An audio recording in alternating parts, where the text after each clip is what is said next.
उरण येथे यशश्री शिंदे नावाच्या 22 वर्षीय मुलीची हत्या झाली होती। या प्रकरणी आता मोठी अपडेट समोर आली आहे। आरोपी दाऊद शेखला अटक करण्यात आली आहे। दाऊद शेखला कर्नाटकमधील गुलबर्गा येथून पोलिसांनी अटक केली। नवी मुंबई क्राईम ब्रांचने ही कारवाई केली आहे।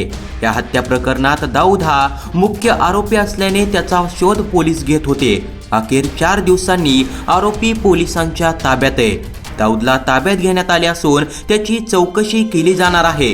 त्याने यशश्री शिंदेची इतकी निर्गुणपणे हत्या का केली असा प्रश्न लोकांना पडला आहे। तपासामध्ये याबाबत खुलासा होण्याची शक्यता आहे। यशश्रीचा मृतदेह सापडल्यानंतर पीडितेच्या वडिलांनी दाऊद शेखचे नाव घेतले होते। तो गेल्या काही दिवसांपासून त्रास देत होता असं वडिलांनी सांगितलं होतं।